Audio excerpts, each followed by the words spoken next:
Retornamos con El Público Tiene la Palabra. Bien, ¿cómo están, queridos oyentes? Nuevamente acá, en el segundo bloque ya entramos directamente a lo que es salud mental. Y el día de hoy tenemos el lujo de contar con un doctor que tiene bastante experiencia, sobre todo en el ámbito educativo, y justamente vamos a aprovechar de sus conocimientos para poder conversar con él. Nos referimos pues al doctor Víctor Urbano Katayama, ¿no? Quien, nuestra coconductora Gaby, va a hacer una semblanza de su hoja de vida. Sí, vamos a hacer el honor acá de presentar a tan ilustre personaje. Él es coordinador de grados y títulos de la Universidad de Psicología Norbert Wiener. Es docente de las asignaturas Procesos Cognitivos Superiores y Psicología Educativa, conductor de talleres de creatividad, ex regidor de la Municipalidad de Barranco entre los años 1990 a 1992, cultor de la música criolla, dibujante y caricaturista, cronista del distrito de Barranco. Bueno, un honor acá tenerlo presente. Buenos días, doctor. Buenos días, doctor. Encantado, sobre todo porque estaremos tratando un tema bastante importante que siempre hacemos mención acá, el ámbito de la psicología educativa, ¿no? Que es tan necesario.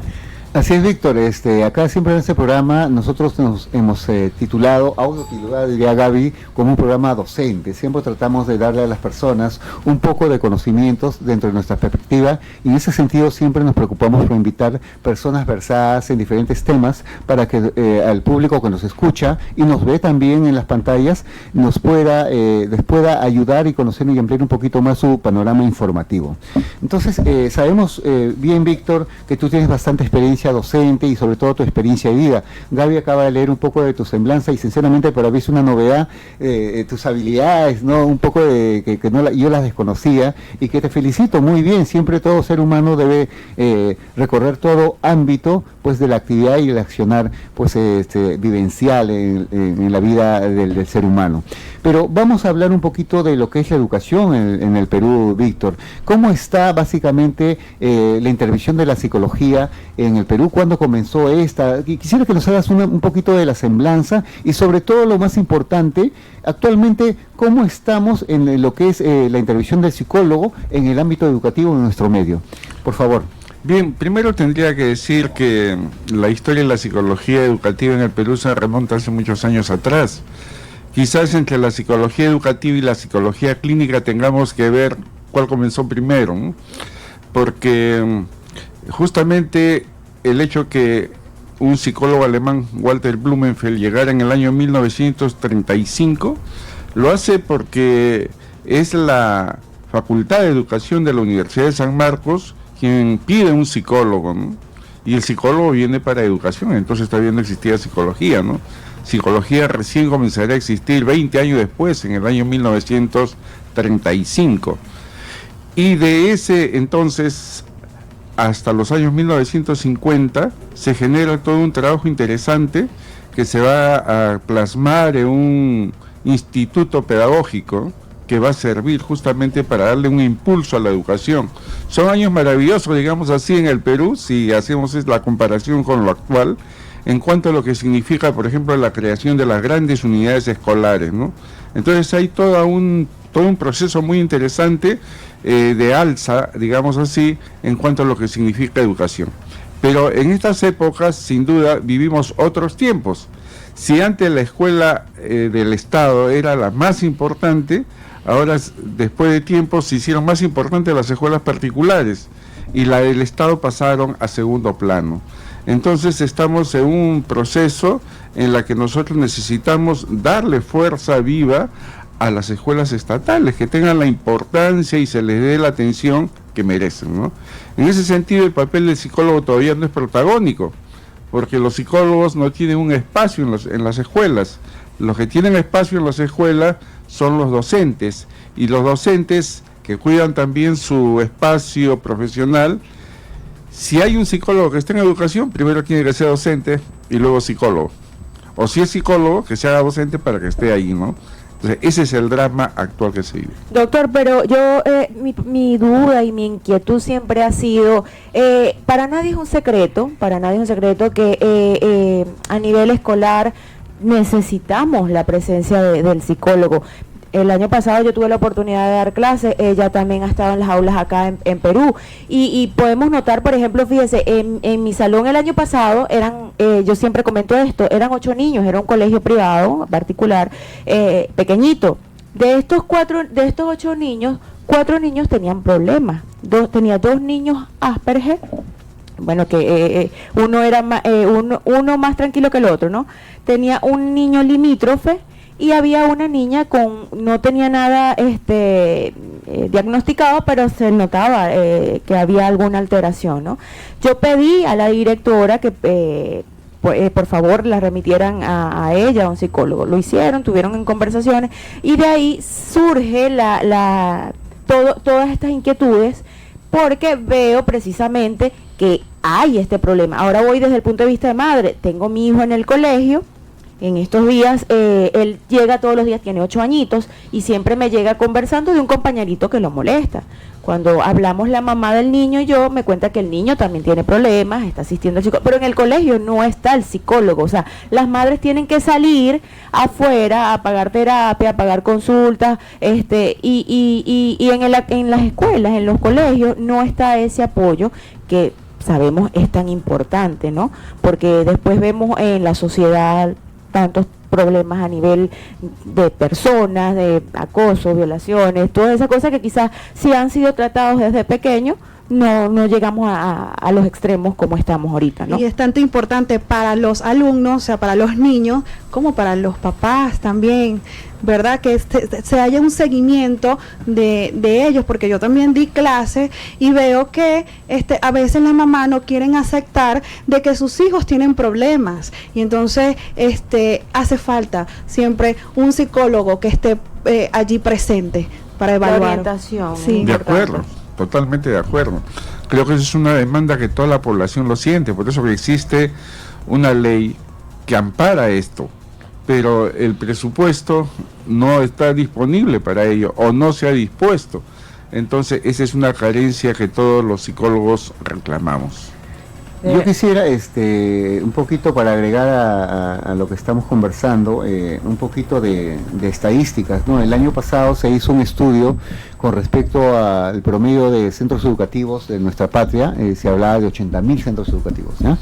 Ahora, sin embargo, este periódico, que no voy a decir su nombre, puso ahí, hay 25.000 psicólogos para 80.000 centros educativos. Entonces quien lee esta noticia dice, bueno, pero ya hay 80.000 centros educativos y 25.000 psicólogos, entonces faltan solamente pues 50.000 psicólogos, o sea, ya se está cubriendo. Eso es una gran mentira.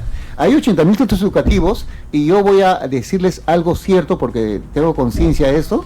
En la región Callao, ¿ya?, tenemos 70 centros educativos nacionales, ¿no?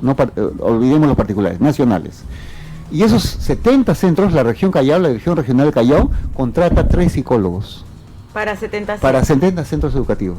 O sea, imagínense, pues, ¿qué van a hacer 3 psicólogos con 70 centros educativos? Y que cada centro educativo tiene X cantidad de... Los más grandes tienen pues 1.000 alumnos, o sea, imagínense. Entonces, yo voy a ese sentido. Ahora, piensen en todo Lima. Ese diario, cuando publica eso, está haciendo una gran mentira. ¿Cuántos somos ahora, más o menos, Víctor? Tenemos unos 30.000 psicólogos colegiados, sí, ¿no? Más o menos. Pero de los 30.000, ¿cuántos tienen la especialidad educativa? ¿No? Y de esos 30.000 que tienen especialidad educativa, no están contratados por el Estado. El Estado, muy bien lo ha dicho nuestro amigo Víctor, no acepta, sobre todo porque creo que en el gobierno, si no me equivoco, el primer gobierno de Alan García, la que fue ministra de Educación, dijo que solamente en educación debe haber profesores, docentes, nada más. Y por eso se está cumpliendo lo que él dice muy bien. No puedes trabajar tú siendo psicólogo, por más que se necesita psicólogo, si no eres profesor. Y fíjense que yo pienso lo contrario, ¿no? Porque a nivel de docencia, el docente debe tener algo de psicólogo, porque el docente para poder... Yo recuerdo que en ese momento yo me sentía, yo decía, ¿y ahora qué voy a hacer? porque yo recuerdo que la niña Asperger yo la manejaba perfecto, pero me llegó el niño y era agresivo. Entonces yo decía, ¿qué hago? Yo lo único que podía era darle amor, o sea, no tenía, y de verdad se hace necesario. Es un ingrediente importante el afecto, ¿no? Por eso contaba un poco la historia, ¿no? Este psicólogo alemán Walter Blumenfeld llega precisamente porque es la Facultad de Educación quien reclama un psicólogo, porque sus estudiantes que se estaban formando como tales, como docentes, reclamaban. Ya sabemos nosotros cómo manejar la didáctica, pero ¿quién nos enseña? ¿Con quién estamos conversando? ¿Con quién estamos hablando? ¿Quién es ese niño que tenemos frente a nosotros? Entonces, hay un primer punto interesante que está señalando en relación a lo que tiene que hacer el docente de ampliar sus conocimientos, no solamente como docente, sino también conocer al niño, ¿no? Y algo de psicología hay en eso, ¿no es cierto? Por supuesto, recuerden que las MISE en este caso son las segundas mamás de los niños. Claro. Entonces nosotros tenemos que hacer doble trabajo, el de educativo y también el de madre, ¿no? No, y le comento, por ejemplo, mi niña estudia en una escuela del Estado y hay 34 alumnos con una sola maestra. ¿Qué puede hacer esta maestra si... ¿qué puede hacerse con un niño que tiene un problema? Ella no puede ver a todos esos 34 niños. Su conducta las observa, pero si no hay un psicólogo en esa escuela, que la oriente, que le diga, porque son 34 niños para una sola persona. Yo tuve 23 y éramos 2 personas. En el primer colegio tuve 28 a 30 niños, éramos 2 personas. Y claro, uno observa las conductas y los trata de sobrellevar, pero no es igual, doctor. Claro, no es igual. Claro. No es igual. Y más aún, hoy día hablamos nosotros, los psicólogos, de las diferencias individuales, ¿no? Y eso hace que cada niño merezca una atención particular, porque no estamos tratando aquí con 30 niños igualitos y para los cuales hay que darle la misma educación. Cada quien de acuerdo a su demanda, de acuerdo a sus características, ¿no? Lo que hace más trabajoso todavía la labor del docente, ¿no? Entonces sí, desde luego que lo que ustedes están señalando, nosotros somos testigos de que así pasa en nuestras aulas, ¿no? Y yo pienso, doctor, si nosotros que estamos llegando y tuvimos esa percepción, ustedes que tienen tiempo acá luchando por ese puesto que es fundamental, entonces, ¿qué es lo que espera los gobiernos? ¿Qué están esperando? Si ya incluso están viendo las consecuencias de no haber tratado a niños a tiempo, porque cada vez que leemos una noticia de un feminicidio, que leemos un acoso, eso son consecuencias. Yo no soy psicólogo, doctor, pero no es necesario hacerlo para saber que son trastornos que no fueron tratados a tiempo. Gaby, pero tú sabes muy bien que nuestro gobierno pues tiene 3 patas y no 4. Sabemos, y Víctor justamente también va a pedirle su comentario, que ahorita el gobierno ha lanzado una ley de salud mental donde no están incluidos los psicólogos. O sea, es terrible. Justamente tenemos, y vamos a anunciarlo por la radio, una marcha donde vamos a ir a reclamar esto, ¿no, Víctor? ¿Cuándo es la marcha? Es el próximo 27 de junio a las 3:30 de la tarde. Los psicólogos vamos a estar en la Plaza San Martín para ir hasta el Congreso, ¿no? Qué bueno. Y creo que es muy necesario, ¿no? Es necesario, claro que sí. Desde acá, de las ondas de Eco Radio, y el público tiene la palabra, a todos los colegas psicólogos, tenemos que estar presentes ahí y que nos escuchen. Los 30.000 tenemos que estar ahí para que nos escuchen con una sola voz, que el gobierno no se puede equivocar de esa manera, no puede cometer ese error. Los psicólogos somos profesionales formados para dar terapia. Muy respetablemente, tengo amigos médicos, ellos, cada zapatero a sus zapatos, como se dice, ¿no? Ellos no pueden dar terapia, pues, porque ellos tienen otra especialidad y que lo escuche bien el gobierno, ¿no? Pero yo quiero un poco, ya nos vamos a ir a un descanso, no sé si vamos a un descanso. Sí, vamos a hacer una pausa. Y hablar con otro bloque un poquito más de lo que maneja más nuestro amigo, el doctor Urbano, con respecto a las formas de trabajar con los alumnos, un poquito de las pedagogías que se deben usar para lograr una mejor educación y un mejor aprendizaje en ellos. ¿Te parece, Víctor? Hablamos de eso. Muy bien, entonces... Vamos a hacer una pausa y al regreso estaremos con más del doctor Víctor Urbano Katayama, hablando un poco sobre el psicólogo en el ámbito educativo. Ya regresamos. El público tiene la palabra, una ventana informativa a tu alcance. Y bueno, amigos, ya a las 7:37 de la mañana estamos de vuelta con más del Público Tiene la Palabra, transmitido por acá por Eco Radio 1400 AM. Quiero recordar rápidamente nuestros números de contacto.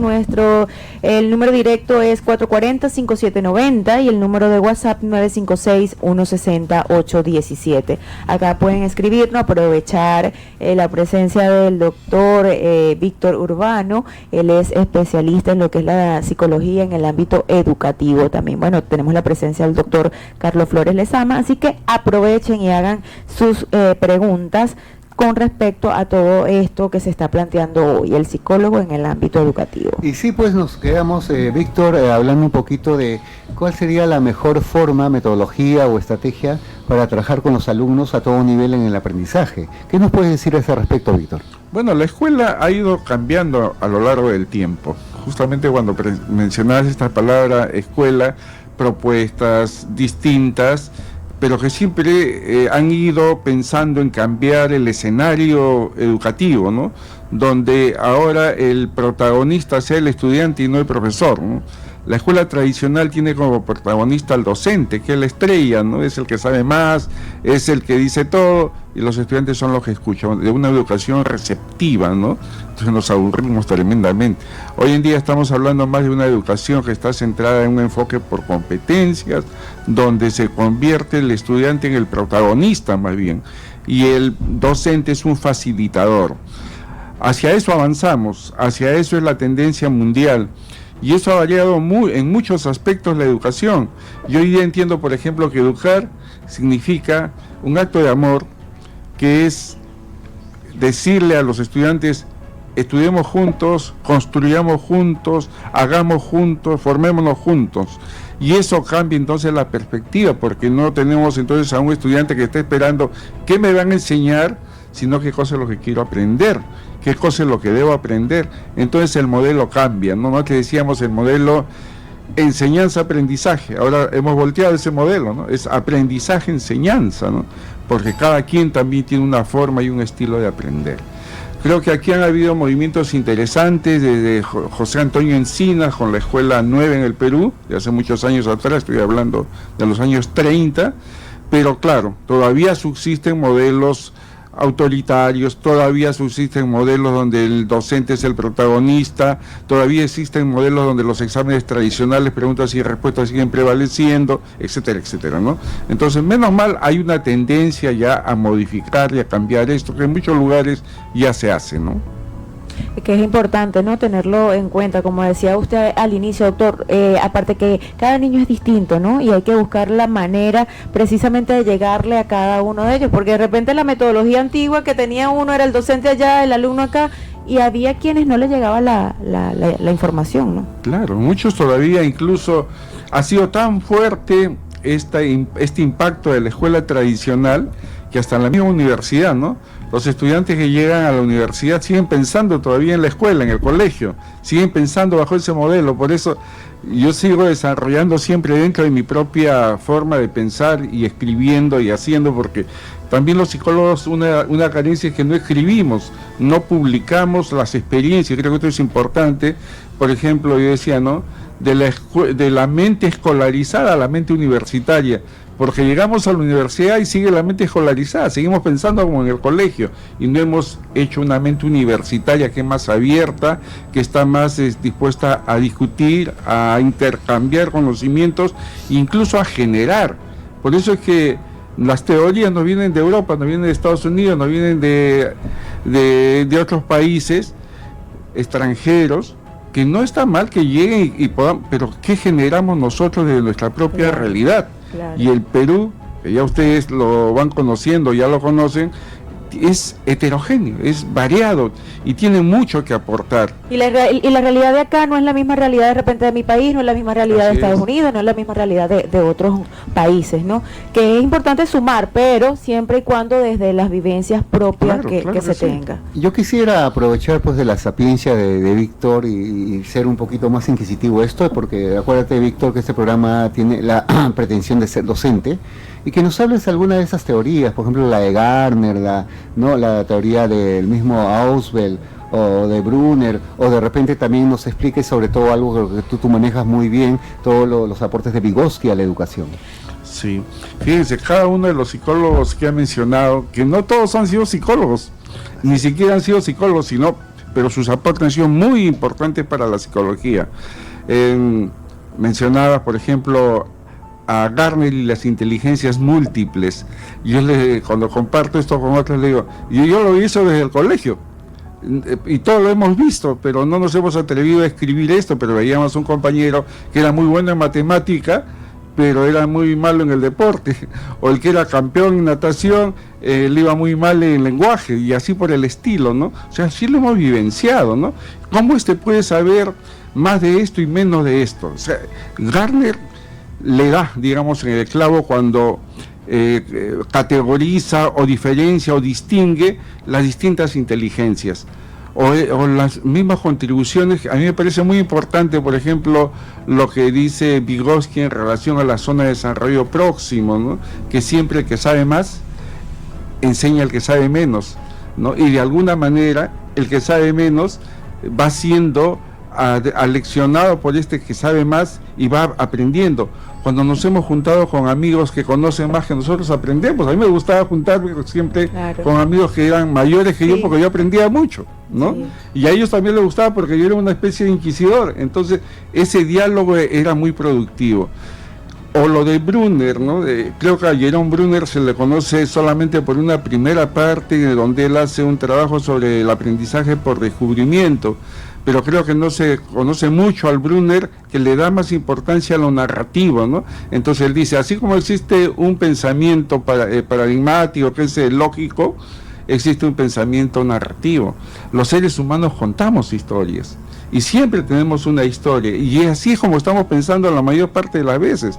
Entonces, este aprendizaje que tiene por base el lenguaje, que tiene por base la comunicación, es fundamental para ese aprendizaje.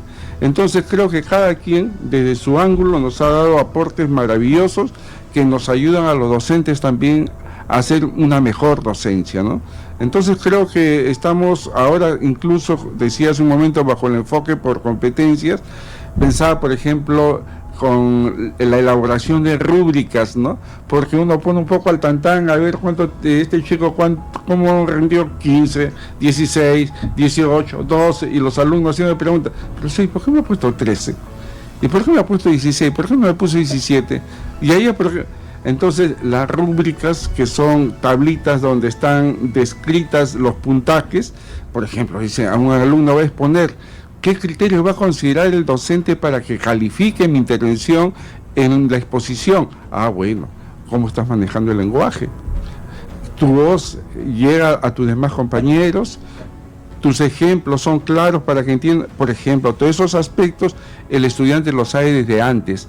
Entonces las pruebas no pueden ser trampitas para jalar alumnos. Esa palabrita ya tiene que quedar muy atrás. Lo que tiene que haber son criterios que el alumno conozca y comparta con el docente, sobre todo para saber qué cosa tengo que mejorar. Yo no estoy compitiendo con los demás, yo estoy compitiendo conmigo mismo. Yo tengo una base sobre la cual yo quiero mejorar. Yo creo que cuando los estudiantes y los docentes tengamos plena conciencia de esto, entonces la escuela va a ser realmente diferente, porque no voy a ir a amargarme la vida, voy a ir contento al colegio de que cada vez aprendo más, claro. ¿No es cierto? Entonces es otra visión. Yo veo desde ese ángulo la educación moderna, que tiene que poner el énfasis en enamorar al niño, al chico, al estudiante con lo que está haciendo, ¿no? Cuando estamos así en ese proceso, no hay tiempo, no hay lugar, no hay nada que pueda impedir que uno siga aprendiendo, ¿no? Claro que sí, darle la vuelta, como quien dice, ¿no? Y ahorita dos cositas me hicieron clic. Yo recuerdo cuando estábamos estudiando, el profesor que jalaba más era el que más sabía. Ese era en nuestra época, sí, ¿no? Sí. Nosotros no decimos jalábamos, nosotros decimos raspamos. Pero era así, cuando nosotros estudiábamos, ¿no? Quien iba más a reparación, quien quedaba más, ese era el mejor profesor, ¿no? Cuando a mí me toca dar clase, veo que es todo lo contrario. Yo en Venezuela también tuve la oportunidad de dar clases y me decían era todo lo contrario. Si te quedan, muchos niños, eres tú la del problema, eres tú la que está fallando. Te tienes que revisar, tienes que ver porque es que no está llegando la información. Y yo pienso que en cierta forma sí está evolucionando un poco o bastante esta metodología de enseñanza, para la gloria de Dios, ¿no? Porque todos lo vamos necesitando, la gente, el mundo evoluciona y no nos podemos quedar con lo que anteriormente veíamos. Otra cosa que también me llamó mucho la atención es, hablando sobre las teorías, inicialmente, no recuerdo el nombre, pero hablábamos de cómo podemos ver cuando alguien es bueno en algo y Gardner, ¿no? Gardner. Howard Gardner. También es importante hacer esas apreciaciones, porque de repente dejamos a la hora de evaluar con los criterios que establecemos, entonces de repente el que es bueno en comunicación o el que es bueno en matemática, pero yo estoy evaluando más de análisis, va a salir jalado, ¿no? Entonces hay que tener en cuenta todo eso para el momento de tener la apreciación de calificar al alumno, ¿no? Claro, hoy en día los colegas psicólogos que trabajan y tienen la suerte de trabajar en educación, pues tienen muchas herramientas para poder establecer, como decía bien Víctor, esas diferencias individuales, ¿no? Nosotros trabajamos en lo que llamamos ver, número 1, los estilos de aprendizaje, y número 2, también calificar y evaluar las estrategias de aprendizaje de cada alumno. Cada uno particularmente tiene diferentes niveles en ese sentido, y el docente tiene el deber de poder interactuar con el alumno de acuerdo a estas capacidades, esas diferencias, ¿no? Para poder llegar a él de una mejor forma y que entender que todos no son aprenden de la misma manera, ¿no? Entonces es importante que el docente conozca todos los tipos de poder llegar a él. ¿No es cierto, Víctor? ¿Tú qué opinas a ese respecto? Ya estamos terminando, doctor. Quisiera que nos dieran unas recomendaciones para estos docentes que nos estén escuchando, de repente a los directores, algo que puedan implementar, que usted sienta que puede ayudar mucho a la educación peruana, para finalizar. Bueno, yo creo que en la educación peruana tenemos que cambiar la forma de ver la educación. Creo que del modelo antiguo, que era el modelo de la letra con sangre entra, pasamos por otros modelos, ¿no? Todo por amor, nada por la fuerza. Ahora tenemos que instalar el modelo que incite, provoque el diálogo, provoque el intercambio, provoque en que todos tenemos necesidad de aprender, porque la vida es un constante aprender. Y en esto creo que los psicólogos tienen un papel fundamental. Siempre comparto con mis compañeros psicólogos, igualmente con estudiantes, ¿no? ¿Cómo es que podemos hacerlo nosotros respetar en un campo de trabajo, en un campo profesional? Solamente con los conocimientos. No es la propaganda la que me va a decir yo soy mejor, sino lo que yo puedo hacer por los demás. En ese sentido, creo que los psicólogos tenemos una formación que en las distintas áreas donde estamos listos para intervenir. En el caso de la educación, hemos tenido que abordar desde luego aspectos propios que corresponden a la educación, no solamente psicología, por eso hablamos de psicopedagogía, y en esto la historia es grande y hay muy buenos modelos y ejemplos que tenemos aquí en el país. Creo que mientras cuando yo mencionaba ahí la municipalidad, porque he tenido la oportunidad de trabajar de ser regidor en una autoridad política, siempre pensaba y sigo pensando, y lo he visto que han replicado este modelo algunos en Argentina, de que las municipalidades debieran tener psicólogos, y un cuerpo de trabajadores o profesionales sociales que contribuyan a esto. Por ejemplo, formar las juntas vecinales implica psicólogos sociales. Formar ciudadanos responsables y educados implica psicólogos educativos. Entonces, a veces estamos disponiendo a más de otros profesionales que no están tan enganchados con lo que significa educación, y estamos descuidando entonces a psicólogos que muy bien podrían hacer ese trabajo. Alguna vez lancé esta idea: en cada distrito, ¿por qué no hacemos un conteo de cuántos psicólogos tiene cada distrito, ¿no? Y no necesariamente para que los contrate la municipalidad, sino porque cada uno podría poner un granito de arena y multiplicar a través de las juntas vecinales lo que significa, por ejemplo, la limpieza, ¿no? Que es, para comenzar, uno de los problemas que tiene siempre toda ciudad en el país. Y así avanzamos con otras: no arrojar basura en la calle, ¿no? Ayudar a la persona mayor. Entonces todos somos educadores en ese sentido, pero creo que el potencial está ahí, entre maestros, entre educadores, entre todos los que estamos compartiendo este lindo proceso que conocemos con el nombre de educación. Qué bonito, doctor, de verdad que si todos colocáramos nuestro granito de arena desde nuestra tribuna, como dice el doctor, por ejemplo, nosotros acá en este programa tenemos el deber de hacerlo, de llevar, de impartir lo poco que podamos tener de conocimiento para todas esas personas puedan hacer conciencia y también seguir aportando en este crecimiento que todos tenemos día a día. De verdad que es importantísimo. Doctor, ya para Estamos finalizar, terminando, sí. No nos olvidemos que acá en el programa siempre vamos a dar el ámbito de educación, el ámbito docente, pero también, ¿no es cierto, Gaby? Estamos encargados de hacer el jalón de orejas al gobierno si está trabajando mal. Seremos los primeros en decirle las cosas que están funcionando mal, porque el público tiene la palabra, se caracteriza por eso. Sí, y de verdad que, bueno, yo no tengo tampoco mucho derecho en pedirlo, ¿no? Pero como ya soy parte de esta nación y de verdad le tengo mucho cariño, me gustaría mucho que esa marcha que tienen ahora por pendiente, ¿cuándo es que va a ser, doctor? Para que la recuerden. Jueves 27 de junio.